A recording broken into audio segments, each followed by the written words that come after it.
श्री कृष्ण मित्रों, कर्म ज्ञान भक्ति में आपका स्वागत करती हूँ।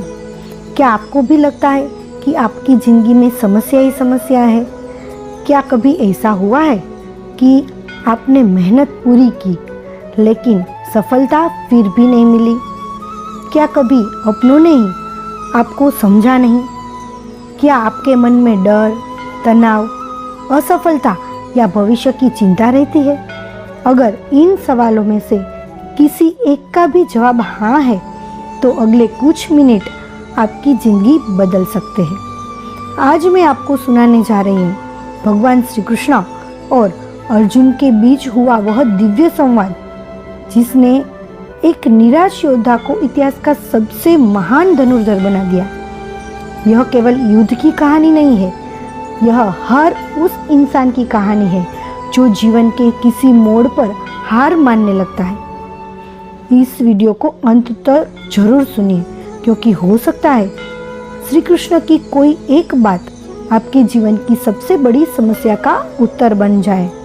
तो मित्रों, यह हम शुरू करें इससे पहले आपको एक रिक्वेस्ट है कि आप अगर भगवद गीता और उसके विचारों को मानते हैं और ऐसे ही विचारों के वीडियो देखना चाहते हैं तो उसके लिए चैनल को सब्सक्राइब कर लेना, जिससे नया वीडियो आप तक तुरंत पहुंच सके। और ये वीडियो और उसके विचार अच्छे लगने पर एक लाइक अवश्य कर देना और अपने मित्रों और फैमिली के साथ शेयर जरूर करना। क्या पता उसकी जो समस्या है वो इस वीडियो से हल हो जाए। तो चलिए शुरू करते हैं। महाभारत का युद्ध शुरू होने वाला था। कुरुक्षेत्र की विशाल भूमि पर लाखों योद्धा खड़े थे। शंख बज चुके थे, रथ सज चुके थे। हर किसी को पता था कि अब युद्ध टलने वाला नहीं है। इसी समय अर्जुन ने भगवान श्री कृष्ण से कहा, हे माधव, मेरा रथ दोनों सेनाओं के बीच ले चलिए।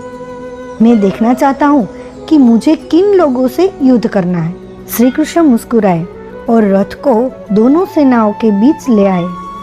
अर्जुन ने जैसे ही सामने देखा, उसके हाथ कांपने लगे। वहाँ उसके पितामह भीष्म थे, गुरु द्रोणाचार्य थे, भाई, रिश्तेदार, मित्र और अपने ही लोग खड़े थे। अर्जुन की आंखें भर आई। उसने अपना गांडीव नीचे रख दिया और कहा, हे कृष्ण, मैं यह युद्ध नहीं कर सकता। अपने ही लोगों को मारकर मिलने वाला राज्य मुझे नहीं चाहिए।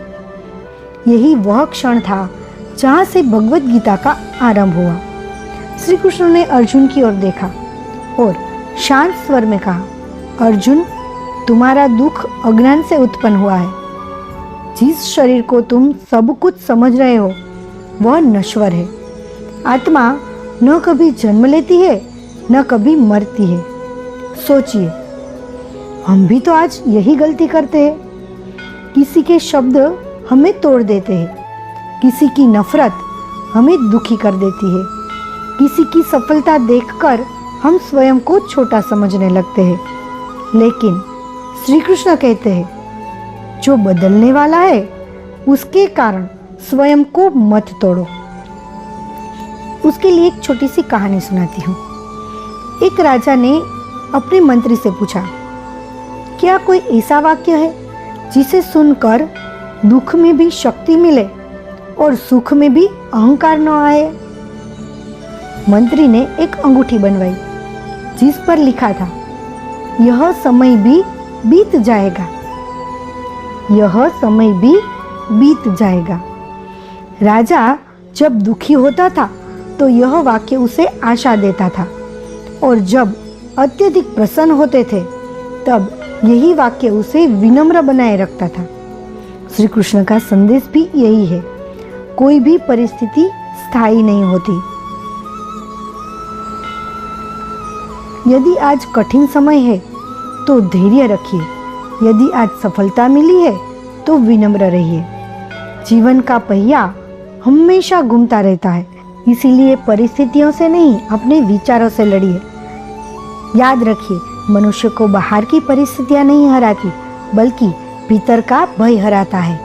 और जिस दिन मन से भय को समाप्त हो जाता है, उसी दिन विजय का मार्ग खुल जाता है। यही श्री कृष्ण का पहला और सबसे बड़ा संदेश है। अपने मन को संभालो, क्योंकि मन जीता तो जीवन जीता। अर्जुन अभी भी मौन था। उसके मन में एक ही प्रश्न बार बार उठ रहा था, यदि सब कुछ भाग्य में लिखा है तो फिर कर्म करने का लाभ क्या? और यदि कर्म ही सब कुछ है तो फिर फल हमारे हाथ में क्यों नहीं? भगवान श्री कृष्ण मुस्कुराए और बोले, अर्जुन, यही भ्रम मनुष्य को सबसे अधिक कमजोर बनाता है। फिर उन्होंने वह अमर वचन कहा जिसे आज पूरी दुनिया जानती है, कर्मण्येवाधिकारस्ते मा फलेषु कदाचन। अर्थात तुम्हारा अधिकार केवल कर्म करने पर है, उसके फल पर नहीं। लेकिन इसका अर्थ यह बिल्कुल नहीं है कि फल की इच्छा ही मत रखो। इसका वास्तविक अर्थ यह है कि फल की चिंता में इतना मत उलझ जाओ कि कर्म ही अधूरा रह जाए। सोचो, एक किसान जब बीज बोता है तब क्या वह अगले ही दिन खेत खोदकर देखता है कि बीज अंकुरित हुआ या नहीं? नहीं, वह रोज पानी देता है, मिट्टी की देखभाल करता है, धैर्य रखता है, क्योंकि उसे विश्वास होता है कि समय आने पर फसल अवश्य उगेगी। जीवन भी बिल्कुल ऐसा ही है। आज का परिश्रम कल का भविष्य बनता है। लेकिन हम में से अधिकांश लोग क्या करते हैं? 2 दिन मेहनत करते हैं, तीसरे दिन परिणाम नहीं मिलता और चौथे दिन हार मान लेते हैं। फिर कहते हैं, शायद मेरी किस्मत ही खराब है। श्री कृष्ण कहते हैं, भाग्य मेहनती लोगों के रास्ते में आते हैं, मेहनत का विकल्प बनकर नहीं। एक छोटी सी कहानी सुनिए। एक गांव में 2 लड़के रहते थे। वो लकड़हारे थे। दोनों पूरी दिन जंगल में लकड़ी काटते थे। पहला लकड़हारा बिना रुके लगातार कुल्हाड़ी चलाता रहता था। दूसरा हर कुछ घंटों बाद थोड़ी देर रुकता था। पहले व्यक्ति को लगता था कि दूसरा आलसी है, लेकिन शाम को जब लकड़ियां गिनी जाती थी तो दूसरे लकड़हारे की लकड़ियां हमेशा अधिक होती थी।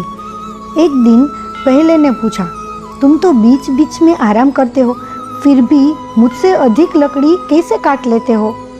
दूसरा मुस्कुराया और बोला, मैं आराम नहीं करता, मैं उस समय अपनी कुल्हाड़ी की धार तेज करता हूँ। यही जीवन का भी नियम है। सिर्फ भागते रहना सफलता नहीं है। समय समय पर स्वयं को बेहतर बनाना भी उतना ही आवश्यक है।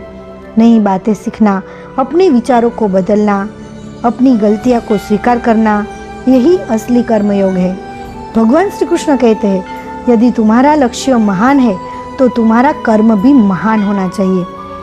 कभी यह मत सोचो लोग क्या कहेंगे, क्योंकि जो लोग आज तुम्हारा मजाक उड़ाते हैं वही लोग कल तुम्हारी सफलता पर ताली भी बजाएंगे।